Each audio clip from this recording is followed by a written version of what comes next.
शिमाली और जनूबी वजीरिस्तान में सिक्योरिटी फोर्सेस से फायरिंग के तबादले में 12 खारजी दहशतगर्द हलाक हो गए।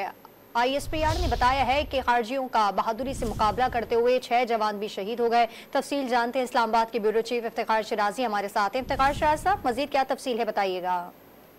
जी बिल्कुल, ये गुज़श्ता सब ये साउथ वज़ीरिस्तान और नॉर्थ वज़ीरिस्तान के जो अजला हैं, खैबर पख्तूनख्वा के जो सरहदी से अजला हैं, और यहाँ से अफगानिस्तान से कुछ दहशतगर्दों ने पाकिस्तान में घुसने की कोशिश की, तो इस दौरान मुसल्लह अफवाज के जवानों ने इनको इंसर्गल किया है और नॉर्थ वज़ीरिस्तान के इलाके के अंदर इन लोगों को वहाँ पे फायरिंग के तबादले में हलाक कर दिया गया, जिनकी तादाद हुई 7 बताई जा रही है।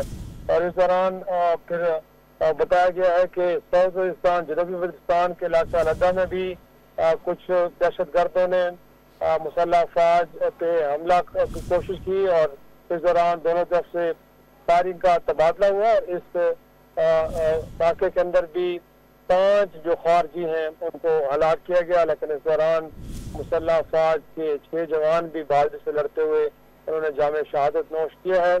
और बताया जा रहा है कि सब भी सिक्योरिटी फोर्सेस बड़ी तादाद में इस इलाके में मौजूद हैं और इस बात को यकीनी बनाया जा रहा है कि वहाँ पे कोई मजीद दहशतगर्द न हो, और इलाके को मुकम्मल तौर पर क्लियर करने के लिए अभी भी एक ऑपरेशन चल रहा है। लेकिन इत्तलात हम तक पहुँची हुई है कि इन 2 बड़ी कार्रवाइयों में 12 दहशतगर्द, 12 खारजी मारे गए हैं। जी, 12 खारजी दहशतगर्द हलाक, जिसके नतीजे में 6 जवान भी शहीद हो गए। तफसील अपडेट कर रहे थे, बहुत शुक्रिया आपका।